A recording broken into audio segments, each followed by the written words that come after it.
Hi friends, இன்றைக்கி நம்ம ஒரு சத்து மாவு ரெசிபி தான் பார்க்க போகிறோம்.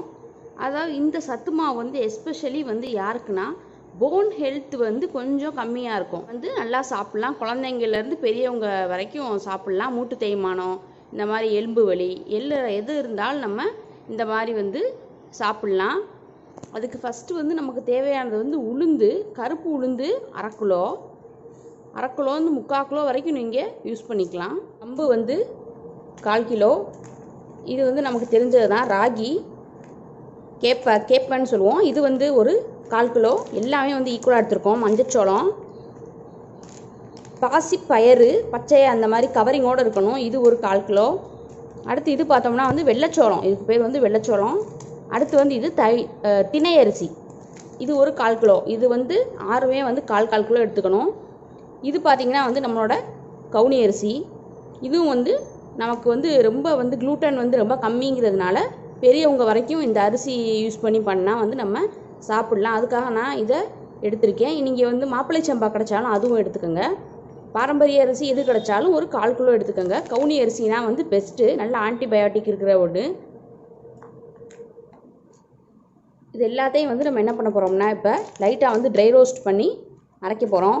இது கூட எக்ஸ்ட்ரா வந்து இன்னும் ஒரு 4 நம்மளோட நட்ஸ் சேர்க்க போகிறோம், அதையும் பார்த்துடலாம்.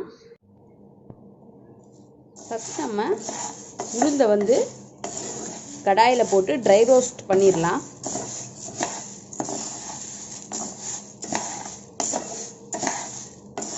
இது எல்லாத்தையும் ஒரு தடவை நீங்கள் கழுவி மொட்டை மாடில் காய போட்டுருங்க.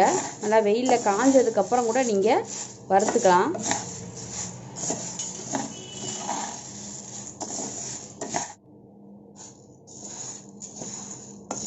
நல்லா வந்து நமக்கு அந்த வாடை வந்து நல்லா வருது, அந்த உளுந்து வாடை வருது.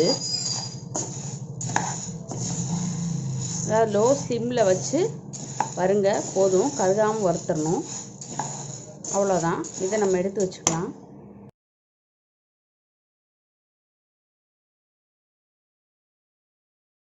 எனவே கருப்பு உளுந்து வறுத்து வச்சுருக்கோம். அடுத்து வந்து நம்ம கம்பை வறுத்துக்கலாம்.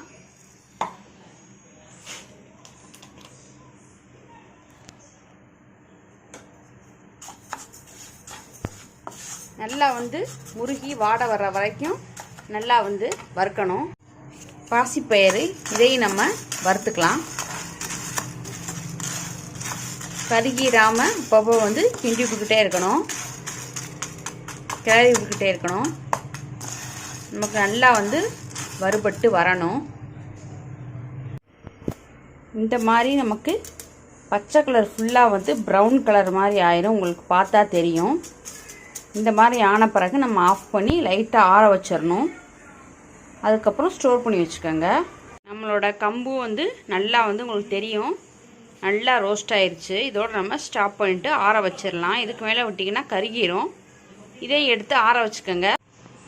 அடுத்து நம்மளோட சோளத்தை போட்டுடலாம், வெள்ளைச்சோளம்.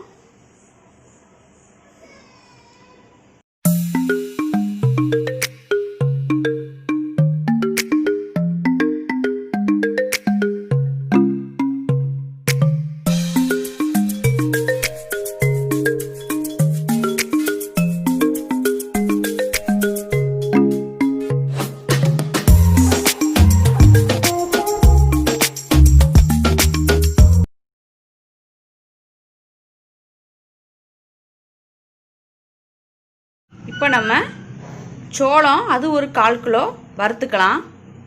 நல்லா வந்து ஒரு மாதிரி சத்தம் வரும், அது ஒரு பாப் சவுண்டு வரும் லைட்டாக, அது வரைக்கும் நம்ம வறுக்கணும். மேலாப்பில் லைட்டாக வந்து டார்க் ஒரு பிளாக் கலர் வந்து கோட்டிங் இருக்கும்.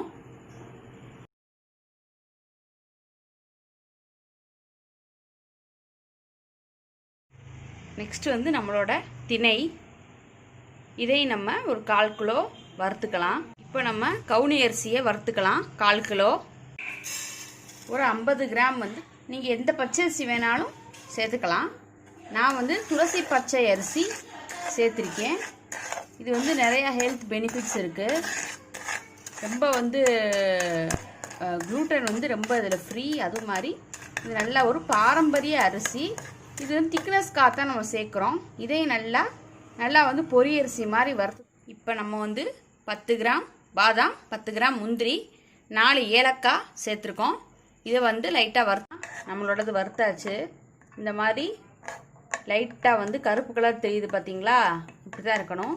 இது கூட நீங்கள் கடலைப்பருப்பு போட்டாலும் போட்டுக்கலாம். நான் வந்து சேர்க்கலை. அதே மாதிரி ஜவ்வரிசி சேர்க்கணுனாலும் சேர்த்துக்கலாம். நான் அரிசி சேர்த்துருக்கிறதுனால ஜவ்வரிசியும் சேர்க்கலை. இப்போ நம்ம எல்லாத்தையுமே நம்ம வறுத்தது ஃபுல்லாக நான் இங்கே வந்து அரேஞ்ச் பண்ணி வச்சுருக்கேன். எல்லாமே வந்து நல்லா வந்து காஞ்சிக்கிட்டு இருக்கு. இப்போ பார்த்தோன்னா இது வந்து நம்மளோட சோளம், இது திணை, இது வந்து கவுனி அரிசி, இது வந்து பார்த்தோம்னா வந்து மில்லட்ஸ் எல்லாமே ஒரு 1/4 கிலோ இருக்குது. வித்து இந்த பச்சை பயிரோடு இருக்குது 1/4 கிலோ. உளுந்தோட இருக்குது. அடுத்து இங்கே பார்த்தீங்கன்னா வந்து பொட்டுக்கடலை ஒரு 50 கிராம், கவுனி அதாவது வந்து பச்சரிசி துளசி பச்சை எடுத்திருக்கேன், இது ஒரு 50 கிராம். இது வந்து முந்திரி 10 கிராம், பாதாம் 10 கிராம், 4 ஏலக்காய் எல்லாமே அரேஞ்ச் பண்ணியிருக்கோம். நீங்கள் இது வந்து என்னென்னா உளுந்தும் நம்மளோட வெள்ளை அரிசி தனியாக வச்சுருக்கேன். இது எதுக்குன்னா வந்து நம்ம உளுந்தங்களிக்கு நம்ம வந்து அரைச்சிக்கலாம், அதுக்காக இதை வச்சுருக்கேன். இந்த மாதிரி தான் நம்ம அரைக்கணும். 1 கிலோ உளுந்துனா இங்கே ஒரு 50 கிராம்லேருந்து 100 கிராம் வரைக்கும் பச்சரிசி சேர்த்துக்கோங்க. கூட ஒரு 50 கிராம் வந்து வெந்தயம் நல்லா வறுத்து சேர்த்து அரைச்சிங்கன்னா உளுந்தங்களியும் ரெடி ஆயிரும். ஸோ இது எல்லாத்தையும் நம்ம என்ன பண்ண போகிறோம்னா மிஷினில் கொடுத்து அரைச்சி வச்சுக்கலாம். அரைச்சி வச்ச பவுடர் எப்படி இருக்குன்னு பார்க்கலாம். நம்மளோட சத்து மாவு மிஷினில் கொடுத்து அரைச்சாச்சு. பாருங்கள் எவ்வளோ வந்து நைஸாக இருக்குன்னு பாருங்கள். நம்ம வீட்டில் அரைச்சோம்னா வந்து இந்த மாதிரி வராது. ஒருவேளை நீங்கள் வந்து குழந்தைங்களுக்கு எதுவும் நீங்கள் வந்து இப்போ இதில் வந்து என்ன பண்ணலான்னா நீங்கள் வந்து சத்துமாக உருண்டை பண்ணலாம். ரொம்ப வந்து முக்கியம். இடுப்பு வந்து நல்லா வந்து இந்த வலுப்பெறும். இந்த மாதிரி உளுந்தங்களை கொடுத்தீங்கன்னா சின்ன பிள்ளைலேருந்தே நீங்கள் கொடுத்தா வந்து ரொம்ப நல்லது. ஸ்கூல் போகிற குழந்தைங்கள்லாம் வந்து நல்லா வந்து எலும்பு வந்து சின்ன பிள்ளைலேருந்தே வந்து நல்லா வலுப்பெறும். ஒரு 5 வயசுலேருந்தே இதை நீங்கள் கொடுக்கலாம். ஒரு 2 டீஸ்பூன் போட்டு நீங்கள் கூழ் மாதிரி காய்ச்சி கொடுக்கலாம். ஸோ நல்லா காய வச்சு ஈரம் படாமல் வந்து வச்சுக்கோங்க. ஒரு 6 மாதம் வரைக்கும் இது நல்லா வந்து வரும். இது வந்து 2.5 கிலோ இருக்குது. ஆர்டிஃபிஷியல் பொடி கொடுக்குறதுக்கு பதிலாக நீங்கள் வீட்டில் இந்த மாதிரி சத்துமாக செஞ்சு கொடுத்தீங்கன்னா நேச்சுரலாகவும் போச்சு. அதே மாதிரி இதுக்கு வந்து எல்லாமே வந்து நம்ம சிறுதானியத்தில் இருந்து தானியங்கள் வகை எல்லாமே நம்ம வந்து சேர்த்துருக்கோம். அதனால் வந்து சத்து வந்து ரொம்ப வந்து அதிகம் அப்படியே வந்து நமக்கு கிடைக்கும். ஃபுல் ப்ரோட்டீன் இது பார்த்திங்கன்னா இருக்குது. Protein, vitamin B6, magnesium, zinc, folic acid எல்லாமே கலந்த ஒரு கலவை தான் இது. ஸோ அதனால தான் இதுக்கு நான் வந்து மல்டி நியூட்ரிஷன் மிக்ஸ்ன்னு வச்சுருக்கேன். ஸோ எல்லா குழந்தைங்களுக்கும் இதை கொடுங்க. 6 மாதத்துலேருந்து கூட நீங்கள் வந்து ஒரு ஸ்பூனாக சேர்த்துக்கிட்டு வந்தாலே வந்து போதும். ஸோ இந்த ரெசிபி வந்து உங்களுக்கு பிடிச்சிருந்துச்சுன்னா என்னோடய சேனலை சப்ஸ்கிரைப் பண்ணுங்கள். உங்கள் ஃப்ரெண்ட்ஸ் அண்ட் ஃபேமிலி கூட ஷேர் பண்ணுங்கள். தேங்க்யூ.